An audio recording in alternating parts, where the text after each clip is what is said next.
여기가 이제 그 강남 시내 뭐 여기가 이제 예를 들어서 청담 사거리 정도 정말 번화가 버스들도 왔다 갔다 많이 하고 강남역 근방 같은 느낌을 좀 많이 만들어 놨더라고요. 의외로 저도 깜짝 놀랐어요. 아 이렇게까지 해놨구나.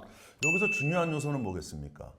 이 도시 한복판은 다양한 교통수단이 연결되잖아요. 네. 그리고 복잡하잖아요. 네. 그래서 그 복잡성에서 잘 다닐 수 있느냐. 또 하나는 자율주행차에서 버스로, 자율주행차에서 지하철로 연계 수송이 가능하냐. 이런 거를 테스트하는 게 가장 중요한 요소가 되겠죠. 그리고 정말 그 디테일한 게 건물이 1, 2, 3층만 있는 건 아니잖아요. 강남 내 높은 빌딩들이 있는데 각 높이별로 또 이렇게 딱 테스트를 할 수 있게끔. 그렇죠. 아주 중요하죠. 자, 여기는 어떤 곳입니까? 예, 여기는 보시는 것처럼 KT 제1의 번화가라고 생각하시면 됩니다. 아, 여기가 요즘 그 보증금 한 4억 정도 한다는 번화가네요.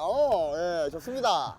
여기가 네. 실제로 사람은 살지 않지만 주변의 건물 환경이라든가 이런 것들은 번화가의 모습을 띠고 있다라고 생각하시면 되고요. 저는 일단 이 딱 뷰를 봤을 때 그 강남 사거리에 내가 서 있는 듯한 느낌을 좀 받았어요. 예. 예, 중앙 버스 차로가 있고 예. 뭐 여러 가지 이렇게 건물들도 보니까 되게 강남인 것 같다 느낌 좀 들어요. 강남은 아니지만 네. 사실 저희가 이제 서두에 이 자율주행 시험장의 크기에 대해서 말씀을 했지만 저희가 가장 신경을 많이 썼던 부분은 이런 중앙버스 전용 차로와 같은 우리나라만이 가지고 있는 어떤 인프라의 특성들을 잘 반영해서 우리나라의 자율자동차가 우리나라의 인프라 특성에 맞게 개발할 수 있게 환경을 제공하는 것, 그것이 사실 더 큰 목표였다고 생각하시면 됩니다. 이제 건물들도 이렇게 탁. 근데 어떤 거는 건물이 1층이고 어떤 거는 2층이고 어떤 건 3층이에요. 예. 저 안쪽에 보시는 게 한 3m 높이의 건물이고요. 네. 이 중간층에 보이는 게 6m 건물의 높이, 저 끝에는 9m 높이의 건물인데요. 저희가 건물의 높이를 이렇게 다양하게 놓은 것은 실제로 센서가 어디에 달려 있을지 모르고 그다음에 버스와 같이 높은 곳에 달려 있는 센서가 있을 수도 있기 때문에 네. 건물의 높이를 달리하고 건물의 재질을 달리하면서 어떤 센서가 다양한 환경에서 테스트할 수 있도록 신경을 써서 높이까지 다 조절한 것으로 생각하시면 됩니다. 승용차만 자율차라는 게 아니라 나중에는 이제 버스, 예. 뭐 트럭, 예, 맞습니다. 뭐 크레인, 예. 뭐 이런 것도 자율차가 나올 수도 있기 때문에 예, 맞습니다. 그런 거에 대비해서 미리미리 데이터를 이렇게 다 만들어 놓고 계시는 거네요. 예, 예. 여기서 바람이 좀 많이 불다 보니까 건물들을 이렇게 많이 좀 고정을 시켜놨어요. 고정됐다라고 말씀하시는 시설은요. 네. 사실은 저희가 일반적으로 시가지 환경을 보면 이렇게 건물이 보시는 것처럼 일렬로 쫙 선을 맞춰서 서 있는 것이 아니라 이렇게 단차가 구성되어져 있지 않습니까? 좀 들어온 건물, 들어가 있는 건물, 나와 있는 건물. 예, 예, 맞습니다. 그래서 저 레일을 이용해서 저희가 3m까지 뒤로 미룰 수가 있습니다. 그렇게 되면 사실 건물의 어떤 위치가 굉장히 다양하게 구성이 될 것이고요.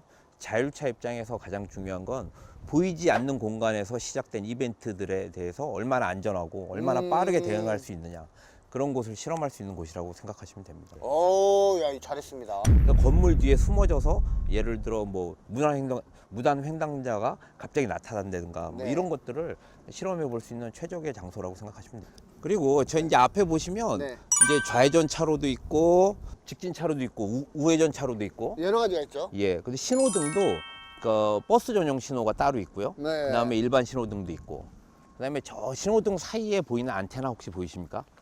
저기 뭐 하얀색 내려와 있네요. 예, 예, 맞습니다. 저 안테나가 일반적으로 자율차가 도심의 모든 상황들을 센서로만 인지하는 게 힘들기 때문에 네. 전 세계적으로 이 커넥티드 환경, 그러니까 도로 인프라가 자율자한테 도로의 상황을 전달해 주는 거죠. 그럴 때 쓰는 통신 안테나라고 생각하시면 됩니다.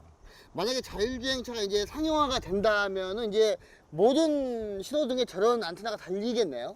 예, 맞습니다. 어, 저런 안테나가 달릴 수도 있고요. 네. 그다음에 저쪽에 보이시는 아까 입구에서 봤던 그 LTE 안테나라든가 5G 안테나. 5G 안테나 네. 뭐 이런 것들을 통해서 자율차와 도로가 항시 통신을 통해서 모든 정보 상황들을 인지할 수 있도록 그렇게 도로 쪽에서 많은 협조를 할 생각입니다. 야, 정말 그 자율주행차가 상용화가 되면은 눈에 보이지 않는 주파수, 그러니까 거미줄처럼 이렇게 막 이렇게 돼 있겠네. 예, 맞습니다. 그 거미줄이 주파수들이 혼선이 되지 않게 또 잘 풀어 나가는 것도 문제겠네요. 맞습니다. 그런 혼선이 되는 것에 대한 문제도 있고 생각하시는 것처럼 사이버 보안, 관련된 문제도 있기 때문에 네. 그런 부분들은 저희가 충분히 연구를 하고 있고요. 네. 그래서 뭐 상용화가 된다면 더 좋은 환경에서 안전하게 통신이 이루어질 것으로 확신하고 있습니다. 화성버스 오네요. 자. 삑! 타세요. 예. 다음 장소로 이동하시죠 이제. 이동. 예. 자, 가시죠. 저희는 승용차 타고 가시죠. 예. 예. 이 처음에 원래 한두 개, 그러니까 한 20개 정도 갖다 놓고 건물을 만들었었는데 외국은 보통 그렇게 하거든요. 네. 근데 이제 너무 도시 같지 않다. 그렇죠. 조금 더 다양하게 환경을 만들자. 네, 형식만 만들어 놓은 것 같다는 느낌이 좀 들죠. 이건 되게 잘 해놨네요. 저기가 그거 아닙니까? 직선으로 그냥 아까 우리가 봤던. 맞습니다. 아까 우리가 봤던 43도 네. 도로의 앞면이라고 보시면 됩니다. 여기가 이제 자동차 전용 도로로 들어가는 입구고요. 네. 여기가 이제 IC를 통해서 고속도로에 진입한다라고 생각하시면 됩니다. 일정 서울 톨게이트 지나갈 때나 아니면 올림픽대로. 예, 맞습니다. 어허. 그래서 보시면 네. 크게 이제 4개의 차로로 구성되어져 있고요. 네. 네, 반대편 1개 차로가 있어서 네. 그 반대편에서 오는 차내 불빛에 의해서 센서의 영향을 받을 수 있는지 이런 거- 야간에. 예. 그다음에 보시면 중앙 분리대도 이렇게 87cm의 높이 방연막이 있는 경우, 네. 127cm의 높이 방연막이 있는 없는 경우, 경우 예. 이렇게 다양하게 중앙 분리대를 좀 구성을 해서 네. 여러 가지 실험을 할 수 있게 했고요. 저 오른쪽에 보시는 것처럼 소음 방지벽, 네. 저런 부분에 들어가면 사실 GPS가 영향을 받을 수도 있거든요. 그렇죠. 그러니까 자율차는 자기 위치를 항상 알고 있어야 되기 때문에 그런 환경에 의해서 저런 인프라 시설에 의해서 센서의 영향을 받는다면 그런 것들 또한 안전하게 실험할 수 있는 곳이라고 생각하시면 됩니다. 정말 빈틈없이 준비해 놓고 테스트를 하네요. 지금 들어가는 이곳은 고속도로 상에서 저희가 톨게이트에 진입하는 부분이라고 생각하시면 됩니다. 이것도 마찬가지로 하이패스도 자율주행차는 자기가 알아서. 맞습니다. 그래서 자율주행차가 이렇게 차선이 없는 상황에서도 내 차로를 정확하게 찾아서 주행할 수 있는 그런 실험들이 이루어지고 있는 것이고요. 네. 근데 자율주행차는 하이패스로만 가야 되나? 일반으로는 안 되는 건가? 일반으로 가면 이제 사람이 결제를 해야죠. 그렇죠. 이번에는 이제 고속도로. 예, 고속도로로 이제 그 주행하는 건데 하이패스 구간 뭐 이런 거 있지 않습니까? 그렇죠. 일반 도로로 이렇게 나눠지는 거. 네네. 뭐 이런 것도 다 테스트를 하고 있더라고요. 네, 그래서 이런 고속도로에서는 중요한 요소가 뭘까요? 일단 속도예요. 네네네. 속도를 빠르게 달리면서 안전할 수 있는가? 두 번째는 고속도로는 과금이 있잖아요. 네. 통행료를 이 자율주행차가 혼자 잘 지불할 수 있는가 이런 것도 봐야 되겠죠. 그다음에 또 우리 버스 전용도 있잖아요. 고속버스 전용 그렇죠. 라인에 시간에 따라서 넘나들 수 있는가 이런 여러 가지 기능을 테스트하는 중요한 곳이죠. 네. 자, 여기는 이제 톨게이트네요. 예, 맞습니다. 여기 와서 쭉 보시면 지금까지 저희가 온 길이 네. 고속도로 상황이라고 생각하시면 됩니다. 네네네. 그래서 인프라 시설들도 다양한 높이의 중앙 분리대, 소음 방지벽, 네. 그다음에 피이 드럼들, 그다음에 이 톨게이트까지 고속도로의 환경을 다 구성해 놨고요. 지금 서 계신 오른쪽은 그러니까 진출부, 그러니까 고속도로에서 바깥쪽으로 나가는 진출부의 네. 환경이고 저 입구에서는 고속도로로 들어오는 진입부, 네. 그런 환경들을 다 실험할 수 있는 곳이라고 생각하면 됩니다. 그러면은 이제 자율자동차가 고속도로에서 이제 톨게이트를 지나갈 때 자기가 이제 하이패스 구간, 예. 뭐 일반 구간 예. 알아서 이렇게 판단해서 갈 수 있게끔 테스트한다는 거죠. 예, 맞습니다. 실제로 저희가 이제 도로에 나가 보면 그 톨게이트가 확 넓어지는 구간에서 차선이 없이 2차로에서 뭐 12차로로 늘어난다든가 뭐 그런 맞아요. 이제 그런 곳에서 자율차가 갑자기 내 차선이 어딘지를 결정해야 되는 실험. 맞아. 예. 톨게이트 보면 이렇게 톨게이트 입구 서울 톨게이트로 예를 들자면 예. 이렇게 차선이 갑자기 많아지잖아요. 예, 맞습니다. 한 열 몇 개 있다가 또 다시 이제 톨게이트를 지나왔어. 그러면 또 좁아지잖아요. 예. 그때 이제 차선 한 3개가 뭐 하나로 만들어지고 이러다 보니까 예. 그거를 테스트하는 것도 굉장히 중요하겠네요. 예. 여기 보시는 것처럼 차로가 2차로로 구성되다 4개 차로로 늘어나고요. 네. 실제로 4개 차로로 늘어나면서도 가운데 하이패스 차로를 자율차가 잘 찾아갈 수 있는지 그런 실험을 할 수 있는 곳이라고 생각하면 됩니다. 지금까지 봤던 시내부 도로들과 달리 여기에는 특징이 한 80km 이상 80km/h 이상의 높은 속도에서 다양한 시나리오를 실험할 수 있는 한 800m 이상의 길이를 만들어 놨기 때문에 네. 우선적으로 자율자동차가 상용화가 되고 저희가 먼저 눈에 볼 수 있다면 고속도로 환경에서 가장 먼저 볼 수 있을 겁니다. 그렇기 때문에 이곳에서 가장 많은 실험이 이루어져 있고요. 이곳에서 실험하는 데이터나 어떤 개발되는 검증된 그런 테크놀로지들이 적용되는 자율차를 곧 만나실 수 있게 될 겁니다. 일단 고속도로에서만 일단 자율자동차가 나온다 해도 되게 편하죠. 맞습니다. 엄청나게 편하죠. 맞습니다.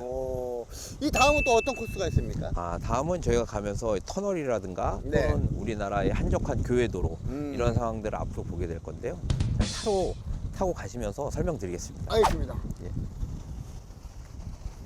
야, 이게 이제 교외 주행인데 저는 자율주행차의 완성의 마지막 쯤이라고 저는 생각을 해요. 그래요? 왜냐면은 이제 시내길이나 이런 거는 가장 먼저 테스트를 하지만 이런 비포장길이라든지 그렇죠, 정말 그렇죠. 어디 외곽 예. 이런 뭐 데이터라든지 이런 랜선이 이렇게 좀 노후화된데 그렇죠. 이런 데를 하기엔 맨 마지막에 완성되지 않을까. 그렇죠. 역시 뭐 이제는 거의 뭐 자동차 전문가로 자율전도 전문가로 혼자 하셔도 되겠어요. 마지막 부분은 제가 멘트 달 게 없습니다. 그냥 완벽 그 자체예요. 네. 좋습니다. 네. 자, 저희가 이제 네. 돌게이트 구간을 지나고 있고요. 네. 아까 말씀드린 어떤 합류부 도로, 그러니까 차선이 갑자기 줄어드는 도로에 대한 실험을 하고 네네네. 그러고 나면 바로 터널 구간으로 진입하게 됩니다. 이거 진짜 자율차 이거 터널 중요하죠. 맞습니다. 터널 안에서는 GPS도 흔들리고 환경도 어둡고 그렇기 때문에 센서의 환경이 갑자기 바뀌는 거거든요. 네. 그렇게 바뀌는 환경 안에서도 안전하게 주행을 할 수 있는지를 테스트하는 공간이라고 생각하시면 됩니다. 그러면 이제 터널 안에 이제 여러 가지 이제 주파수라든지 이런 센서를 읽을 수 있는 이런 게 좀 세팅이 돼야 되겠네요. 그런 부분들도 세팅이 되고요. 네. 자율차 자체적으로도 어떤 영상이라든가 나머지 센서들을 이용해서 스스로 알아서 잘 주행할 수 있는 그런 기술들이 개발되고 있습니다. 그럼 터널을 나오면 이제 회전교차로가 나오고요. 이런 회전교차로에서 또 일반 차들과 어울려서 정상적으로 통행할 수 있는지를 이곳에서 테스트할 수 있고요. 여기서부터는 이제 한적한 교외도로라고 생각하시면 됩니다. 시골길. 예. 이런 길 참 좋아하죠. 그러니까 자율주행차가 자율적으로 이렇게 자기가 운전하고 있고 이게 운전자는 좀 생각을 할 수 있는. 맞습니다. 생각만 해도 좋네요. 그런데 실제 기술적으로 보면 네. 이런 보시는 것처럼 이렇게 그 가로수나 옆에 그 꽃들이 흔들리고 뭐 네. 이런 것들이 자율차 입장에서는 굉장히 방해가 되는 요소거든요. 그렇죠. 그다음에 시골길을 가다 보면 이렇게 잘 포장된 도로만 가는 것이 아니라 비포장길. 비포장길이라든가 울퉁불퉁한 도로로 가게 되어 있거든요. 네. 그래서 그런 곳에서 막 달리다 보면 지금처럼 이렇게 울퉁불퉁한 길을 달리다 보면 네. 원래 뭐 1시 방향을 보고 있던 센서가 갑자기 뭐 12시 방향으로 바뀐다든가 이런 센서의 내구성 같은 것들도 테스트할 수 있는 곳이라고 생각하시면 됩니다.